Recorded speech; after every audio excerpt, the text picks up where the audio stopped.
here derivative of exponential function jalqaba maalinin exponential function f of x is equals to just a constant number r raised to x yoo taate r'n kun constant dha kun immoo x immoo variable yoo taate jechuudha. variable kun maalinin yoo san exponential function jedhama. inni faallaa maaliti? faallaa power function maal jenne x raised to r dha. kun immoo base maalinin variable dha. base variable dha. power isa maalinin constant dha. isa kanaan power function jenna jechuudha. so here f of x is equals to 2 raised to x kun maalinin exponential dha. sababni isaa maalinin base constant number dha. power isaa maalinin variable dha. lakkoofsa jijjiirama x 2 3 4 5 or -1 0 lakkoofsa barbaade ta'uu danda'a. garuu immoo here tuun immoo is constant number. so any constant number raised to a variable said to be what? exponential function. kanaafu amma exponential function akkamitti akka derivative goonu ilaalla. f of x is equals to let's say r raised to n. n kun maal inni just power isaati jechuudha. power isaati yommuu derivative goonu f of x is equals to yommuu derivative goonu just simply power gubbaa kan jiru kan power isaa kana derivative goonu power isaa derivative goonu times power derivative goonu then times normal original function nu kenname sun original function nu kenname sun maalini r raised to n dha times ammas ln of power just base sana jechuudha r jechuudha. mee kana fakkeenyaan haa ilaallu. f of x is equals to 2 raised to x dha. jalqaba maalinin maal goona derivative gochuudhaaf power gubbaa jirtu kana derivative goona maalinin x derivative goona times original function dha. original function ni kenna maalinin 2 raised to x times what ln of base kenna 2 goona. so x yommuu derivative goona maalinin 1 ta'a is equals to 1 times 2 raised to x ln 2 ta'a is equals to kana 1 times lakkoofsa kana maalinin 2 raised to x ln what 2 ta'a jechuudha. derivative isaa hima kana isa kana ta'a. or f of x is equals to 3 raised to x bifuma kana maalinin kana derivative goonu x derivative goonu power gubbaa jirtu derivative yommuu goonu then times original function 3 raised to x ln of 3 then kun yommuu derivative goonu x yommuu derivative goonu maalinin tokko ta'a then 3x ln 3 dha ta'a jechuudha. power function exponential function. or f of x is equals to what malta 5 2x plus 1 ajennu kana yommuu derivative jedhee nu gaafate jalqaba maal goona isa gubbaa kana derivative goona yommuu derivative goona maal ta'a here 2x plus 1 derivative times what original function dha. original function kenna 5 raised to 2x plus 1 times what ln of base kenna maalinin 2 dha jechuudha. so kanaafu maalinin 2x just kx jedheetti lakkoofsa yommuu just kun power abbaa tokkooti yoo ta'e yommuu derivative nun jedha just keema kottaa jechuudha derivative. so kanaafu kun linear dha. derivative isaa maalinin 2 ta'a 2 times 5 what 2x what ln 2 ta'a jechuudha. here isaa deebiin kenna kana ta'a jechuudha.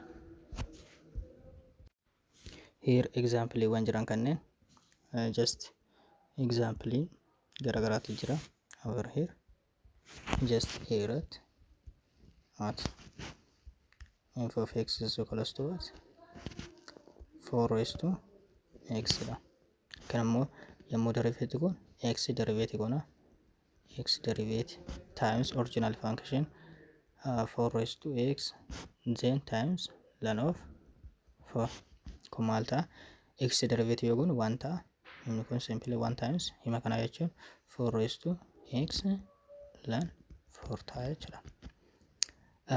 Kan biraa immoo b irratti f of x is equal to maal inni radical of 5 raised to x dha. Kana jechuun simply yommuu radical keessa baafnu 5x over 2 dha.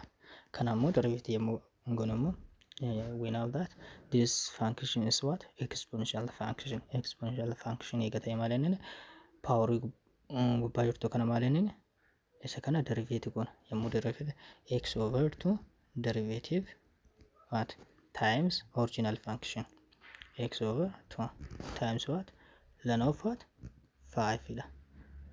You can say simply 5 dha. Then kan ammoo derivative yommuu goonu maal inni 1 over 2 ta'a times 5 raised to x over 2 ln 5 dha. Simply kun maal inni 5 raised to x over 2 ln 5 over 2 sorry 2 jechuudha dandeenya jechuudha. Maal inni kun it is our answer jechuudha. Answer isa akkanaati jechuudha. We can see from the worked as example down. So gaafitti anutti yoo darbin see here see. Let's see the c ka jedhu just c irratti f of x is equals to given y by what pi over x dha. Here pi is maal inni constant number 3.14 dha. So kanaafu maal inni any constant number raised to variable said to be what power function. So kanaafu yommuu derivative goonu maal inni isa gubbaa kana power derivative goonu then times original function x times ln of what ln of basic kina maal inni pi simply x yommuu derivative goonu maal inni 1 taati. So pi raised to x ln pi ta'a jechuudha. It is our answer dha. What is the c? Here c sinken bifa kanaan ta'a. Then ka biraa immoo d irratti immoo f of x is equals to e raised to x plus what to sorry just we can say to it's no it doesn't matter to jennee 3 jennee rakkoon qabuyyuu. So power gubbaa derivative kun hiru ka gubbaa kun just hima kana ka gubbaa derivative kun yoo derivative kun x plus 2 derivative times original function e raised to x plus what plus 2 then times what ln e. Yes, we can say ln e. So kanaafu kana partiin kun derivative yoo ta'u maal ta'e tokko ta'a. Any just linear dha waan ta'eef tokko ta'a. Lama yommuu derivative kun 0 ta'a. X yommuu derivative ta'u tokko ta'a. So tokko times e raised to x plus 2 ln what e. Okay, ln e immoo maal ta'a is equals to 1 ta'a jechuudha. Kanaafu 1 times kana is equals to e raised to x plus 2 ta'a jechuudha. Inni abbaa sadiis akkasuma ta'eera over just you can take here. It's our answer. Just wal fakkaata waan ta'eef let's go to just kana qofa dalaineeti gara itti ceenaa jechuudha. So f of x maal nu kenname cube root of what e raised to x dha. E raised to x simple. So kanaafu maal inni kun maal ta'a yommuu bracket root jala baafnu e raised to x over what 3. Kanaafuu kana yommuu deriveeti goonu function kana jalqaba deriveeti goonu x over 3 derivative times original function x raised to x e raised to x over 3 then ln what e jenna ln e jenna. So just x over 3 jechuun yommuu deriveeti goonu maal inni 1 over 3 ta'a. Then what e raised to x over 3 times what ln e. What is ln e? Is 1. So himni keenya maal ta'a? E raised to x over 3 over 3 ta'a jechuun. This is what our answer. Where is the answer? E. Yeah, we get it. Arganneerra jechuudha. Bifa kanaan hojjetamaa jechuudha. So amma exercise ilaalla. Exercise garaagaraatiin barraa'eera asirratti.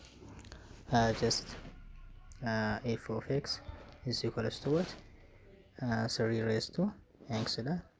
Kana maal inni? Just x derivative goona. X derivative. Then what? Times original function 3 raised to x times ln basic kana maal inni? 3.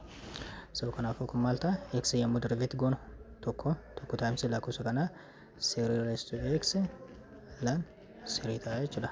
Deebiin keenya kana just b ilaallu. B is equals to f of x is equals to maal ta'a? Just root 0 raised to x ta'a.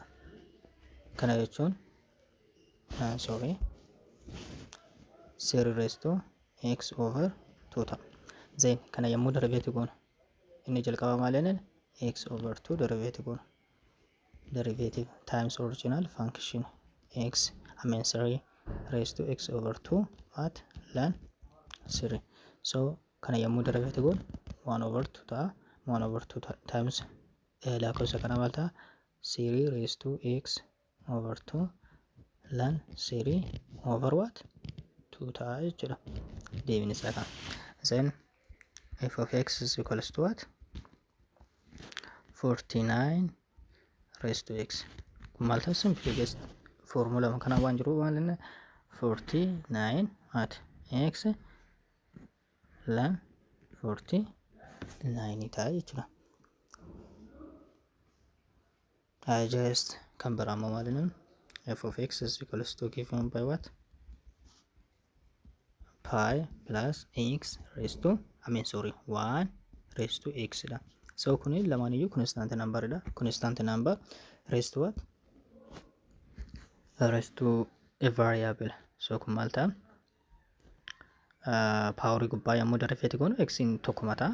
So pi plus 1 raised to x times ln of what? Pi plus 1 dha. Simply it is our answer. Kan biraa here e irratti ka jiru maal inni? E irratti f of x is given by e raised to 4x dha. 4x jalqaba derivative goona. Derivative times original function 4x dha. Then times what? Ln e. So kun maal ta'a? 4 ta'a. 4 times e raised to what? 4x dha. Times ln e jechuun tokko ta'a. Kanaafuu deebiin keenya maal ta'a? 4 e raised to 4x ta'a jechuudha. Just bifa kanaan dalaguu dandeenya. Just gaa'ii yaada laannuun gaa'iin kan kennameen here f of x is equals to what? Maal ta'a? 3x times 3x times what? 2 raised to 2x ta'a jechuudha. Just kana simply fudhachuu dandeenya. Here wanti isaanii maal inni? Here 3 dha. Walitti dabaluu dandeenya jechuudha. Maal ta'a? here 3 raised to 2x ta'a. Isa kanaaf kana yoo times what 2 raised to 2x dha. Then maal ta'a yoo just a raised to b times a raised to c yoo taate maal ta'a a takka fudhanne b fi c walitti daballaa jechuudha. Akka amma goone kanaa jechuudha. 3 fi 3 walitti here x fi x 3 qofa fudhanne x fi x yoo walitti daballe 2x ta'a jechuudha. Then amma maal ta'e immoo powering a what a raised to c then b raised to c then c takkatti fudhanne walitti baay'isnaa jechuudha. a b raised to c jennaa jechuudha. So kanaafuu inni kenna maal ta'e 3 raised to 2x times what 2 raised to 2x dha.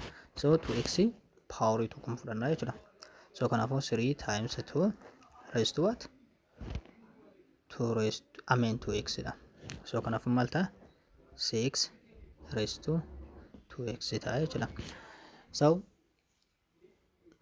just kanammoo yommuu derivative goonu immoo f of x is equals to what 6 raised to 2x kanaafuu power gubbaa isa kana derivative goona 2x again times original function isa kana then ln of 6. So kun maal inni 2 ta'a 2 times just 6 here x 2x ln 6 ta'a times that here. Simply we can around 7 can 2 into 6 raised to 2x ln 2 ln 6.